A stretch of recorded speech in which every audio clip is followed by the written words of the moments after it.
Online classes में आपका स्वागत है। आज हम हिंदी व्याकरण के संज्ञा के विषय में पढ़ेंगे। इससे संज्ञा को पढ़ने से पहले हमें ये जानकारी होनी चाहिए कि संज्ञा क्या होती है। ये संपूर्ण संसार एक संज्ञा है। जिस जिस प्राणी मात्र को हम देख रहे हैं, जो जो वस्तुएं हमें दिखाई दे रही है, जो जो स्थान हमें दिखाई दे रहे हैं, ये सब संज्ञा से मिलकर बनते हैं।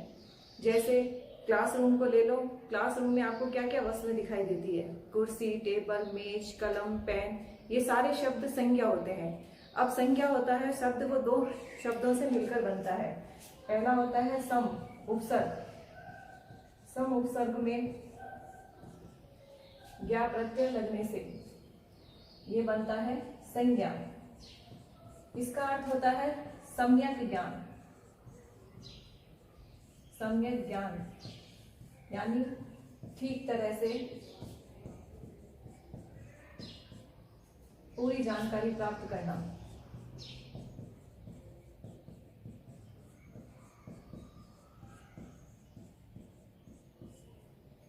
तो सम उपसर्ग में ज्ञा प्रत्यय लगने से संज्ञा शब्द मिल गया है, जिसका अर्थ हो गया है सम्यक ज्ञान, यानी पूरा उसका हमें ज्ञान प्राप्त होना। अब संज्ञा की परिभाषा, किसी व्यक्ति, वस्तु, स्थान के नाम को हम संज्ञा कहते हैं। संज्ञा की परिभाषा, किसी व्यक्ति, वस्तु, स्थान अथवा भाव के नाम को हम संज्ञा कहते हैं। जैसे अब व्यक्तियों में अपन ने नाम ले लिया, बालक हो गया। किसी विशेष व्यक्ति का अपन नाम लेंगे तो जैसे महात्मा गांधी। वस्तु, वस्तु में अपन किसी विशेष वस्तु का नाम लिख लो, जैसे महाभारत, गीता, पुस्तक। स्थान, स्थान में भी किसी विशेष स्थान का नाम हो जाएगा, या अन्य किसी शहर का नाम हो गया, शहर, जयपुर।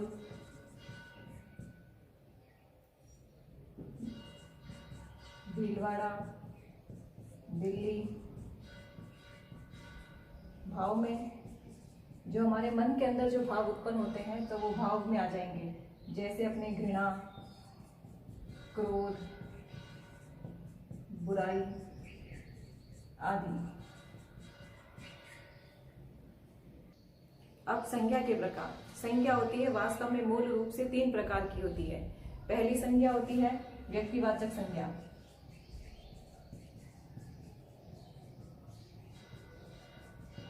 व्यक्तिवाचक संज्ञा में क्या होता है? विशेष व्यक्ति, वस्तु, स्थान जो संसार में एक ही नाम हो। जैसे हम अपना नाम ले लें, जैसे किसी का नाम राम है, किसी का नाम मोहन है, तो वो एक ही है प्राणी, इसलिए वहां पर व्यक्तिवाचक संज्ञा। लेकिन कुछ व्यक्तिवाचक संज्ञा ऐसे शब्द हो जाते हैं, उनको जातिवाचक में भी डाल देते हैं। जैसे यहाँ दुनिया में रावणों की कमी नहीं है, तो यहाँ पर जो रावण है वो मुख्य रावण को नाम नहीं लेकर यहाँ रावण यानी कि बुरे व्यक्तियों के लिए कहा गया है, तो ये व्यक्तिवाचक में न होकर इसे हम जातिवाचक में ले लेंगे। तो व्यक्तिवाचक संज्ञा में किसी विशेष व्यक्ति, विशेष वस्तु, विशेष स्थान का बोध होगा, जैसे महात्मा गांधी है, भागवत गीता है, जयपुर है, दिल्ली है। और जब ये बहुवचन में बदल जाता है, जब व्यक्तिवाचक संज्ञा बहुवचन में बदल जाएगी, बहुवचन में, तो ये जातिवाचक संज्ञा का रूप ले लेती है। व्यक्तिवाचक संज्ञा की परिभाषा, जिस संज्ञा से किसी एक ही पदार्थ या पदार्थों के समूह का बोध होता है उसे हम व्यक्तिवाचक संज्ञा कहते हैं। यानी इसमें किसी विशेष व्यक्ति, किसी विशेष व्यक्ति, वस्तु और स्थान व भाव का बोध होता है, इसे हम व्यक्तिवाचक संज्ञा कहते हैं। जैसे राम ने रावण को मारा। अब यहाँ पर जो राम और रावण है, ये दोनों किसी विशेष व्यक्ति के नाम है। राम से हम श्री राम लेंगे और रावण से जिनका संहार राम ने जिनका संहार किया था, यानी रावण एक बुरा व्यक्ति है। तो राम और रावण दोनों ही व्यक्तिवाचक संज्ञा। दूसरा उदाहरण देखो, रमेश जयपुर जाएगा। रमेश जयपुर जाएगा। यहाँ व्यक्ति तो रमेश वैसे व्यक्तिवाचक संज्ञा है, लेकिन जयपुर एक विशेष स्थान का नाम हो गया है, इसलिए जयपुर भी व्यक्तिवाचक संज्ञा।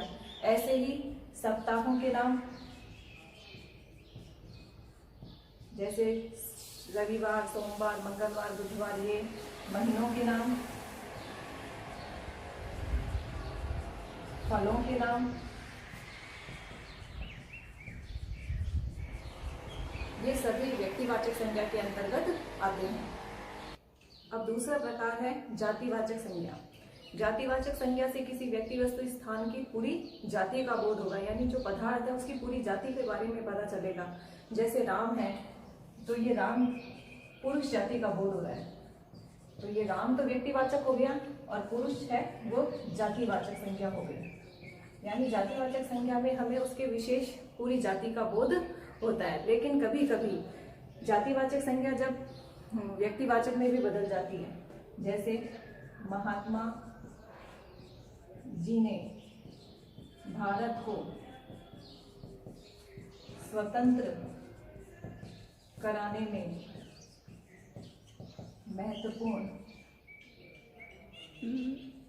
महत्वपूर्ण योगदान दिया। कई बार हमारे सामने ये प्रश्न आ जाते हैं ऐसे, और हम महात्मा शब्द लिखकर उसे जातिवाचक में लिख देते हैं, लेकिन यहाँ महात्मा जी शब्द से अर्थ हो गया है महात्मा गांधी। महात्मा गांधी, इसलिए यहाँ पर ये महात्मा जी शब्द है वो जातिवाचक नहीं होकर व्यक्तिवाचक संज्ञा माना जाएगा। कई बार भाववाचक संज्ञा, जैसे बुराई है, ये बुराई शब्द जब बहुवचन में बदल जाता है, जब इस बुराई को हम बहुवचन में बदल देते हैं तो बुराइयां शब्द बन जाता है, बुराइयां। तो ये जो बुराई है वो भाववाचक संज्ञा है और जो बुराइयां हैं वो जातिवाचक संज्ञा है। तो इस तरह से जातिवाचक संज्ञा से हमें पूरी जाति का बोध होता है। और कई बार जातिवाचक संज्ञा होती है, उसके आगे हम किसी शब्द के नाम के पीछे अगर जी लगा हुआ है तो वो किसी विशेष व्यक्ति के बारे में बोध करा रहा है, तो वो व्यक्तिवाचक संज्ञा में बदल जाती है। जातिवाचक संज्ञा के अंदर हमारे संज्ञा के दो प्रकार भी सम्मिलित होते हैं। पहला होता है द्रव्यवाचक संज्ञा। द्रव्यवाचक संज्ञा से किसी पदार्थ का या वस्तु का बोध होता है, जो नाप तोल के अंदर हम काम में लेते हैं, जैसे सोना, चांदी, तेल, घी। ये जो वस्तुएं हैं ये सारी द्रव्यवाचक में आएंगी, क्योंकि ये द्रव्यशील पदार्थ के अंतर्गत आती है। दूसरी है समूहवाचक संज्ञा।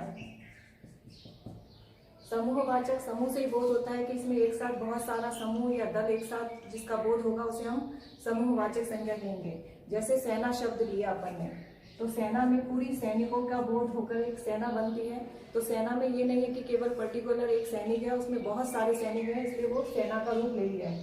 तो सेना, झुंड शब्द से हम तात्पर्य लगा सकते हैं कि झुंड में एक अकेला व्यक्ति नहीं रह सकता, उसमें बहुत सारे व्यक्ति सम्मिलित हैं, तो ये समूहवाचक संज्ञा। इस तरीके से जातिवाचक संज्ञा का ही द्रव्यवाचक संज्ञा और समूहवाचक संज्ञा है वो जातिवाचक संज्ञा के अंतर्गत ही आती है। अब संज्ञा का दूसरा प्रकार जातिवाचक संज्ञा। उसकी परिभाषा, जिस जातिवाचक संज्ञा से किसी विशेष व्यक्ति, वस्तु, स्थान की पूरी जाति का बोध होता है उसे हम जातिवाचक संज्ञा कहते हैं। जैसे अपन ने पहले समझ लिया था कि जैसे राम व्यक्तिवाचक संज्ञा, अब राम की जगह अपन ने बालक लिख दिया, तो ये बालक शब्द है वो जातिवाचक संज्ञा। इसी प्रकार से इसमें आ जाएगा मेज, कुर्सी, घोड़ा, शहर, नदी आदि शब्द हैं वो जातिवाचक संज्ञा के अंदर आएंगे। अब जातिवाचक संज्ञा के अंतर्गत द्रव्यवाचक संज्ञा और समूहवाचक संज्ञा दोनों आती है।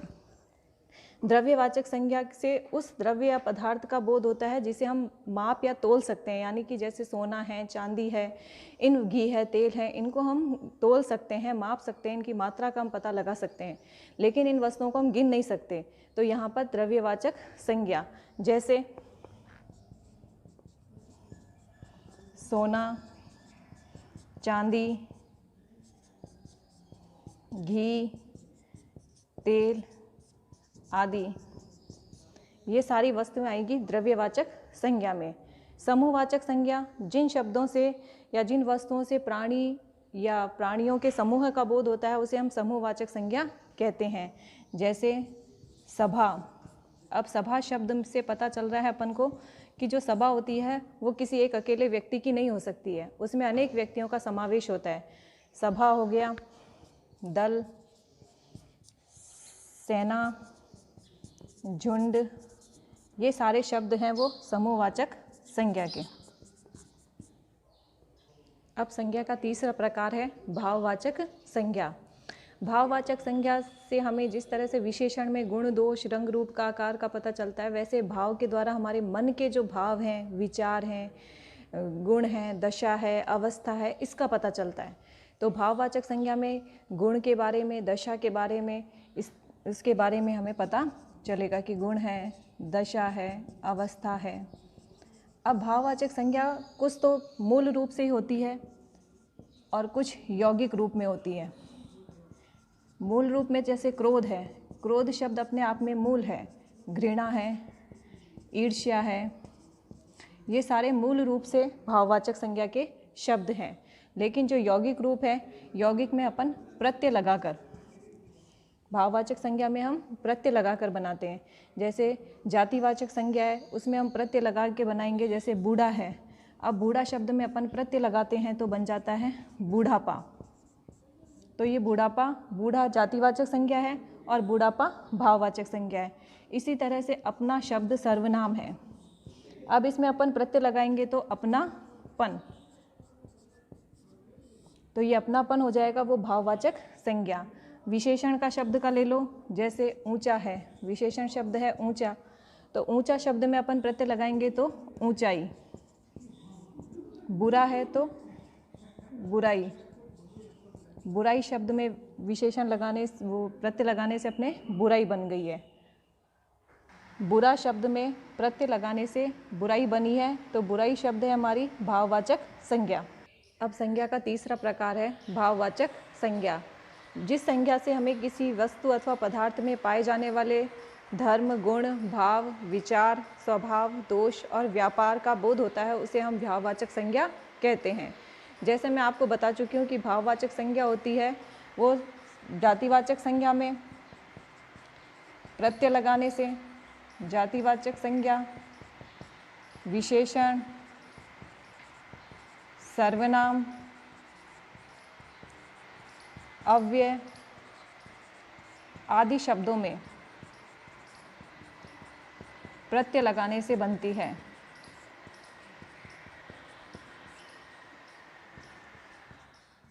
प्रत्यय लगाने से बनती है। जैसे मनुष्यता, ये मनुष्य शब्द में प्रत्यय लगाने से बन गया मनुष्यता। ऊंचाई, बचपन, तेजी आदि। इन शब्दों में जब अपन प्रत्यय लगा देते हैं तो प्रत्यय लगाने से अपनी भाववाचक संज्ञा बन जाती है। लेकिन भाववाचक संज्ञा जब बहुवचन में होगी, भाववाचक संज्ञा जब बहुवचन में होगी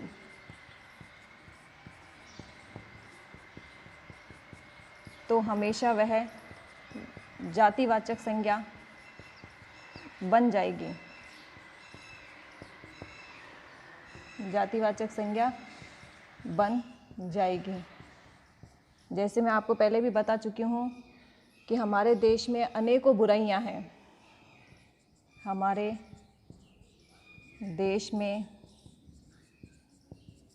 अनेकों बुराइयां हैं। यहाँ बुराई शब्द भाववाचक संज्ञा है, लेकिन जब अपन ने इसको बहुवचन में बदल दिया तो ये अपनी जातिवाचक संज्ञा बन गई है। जातिवाचक संज्ञा। इस प्रकार से हम वापस से एक बार संज्ञा के बारे में जान लेते हैं। कि संज्ञा होती है वो किसी व्यक्ति, वस्तु, स्थान अथवा भाव के नाम को हम संज्ञा कहते हैं।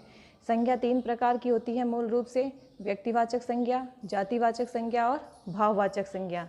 व्यक्तिवाचक संज्ञा जिसमें किसी विशेष व्यक्ति, विशेष वस्तु, विशेष स्थान, विशेष भाव के नाम को हम संज्ञा कहेंगे।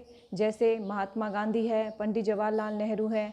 अपना खुद का विशेष नाम होता है तो हम अपने खुद का नाम भी ले सकते हैं, राम है, मोहन है, श्री कृष्ण, इस तरीके से। पुस्तकों में विशेष नाम भागवत गीता पवित्र पुस्तक मानी गई तो भागवत गीता। नदियों के नामों में गंगा नदी है, सरयू नदी है, तो ये व्यक्तिवाचक संज्ञा। जातिवाचक संज्ञा में जो व्यक्ति, वस्तु, स्थान है उसकी पूरी जाति का बोध होगा। जैसे गंगा है तो वो नदी है, तो नदी हो गई जातिवाचक संज्ञा। और भाववाचक संज्ञा जैसे आप देख रहे हो, इसमें किसी के गुण, दोष, दशा, अवस्था, विचारों का बोध होता है।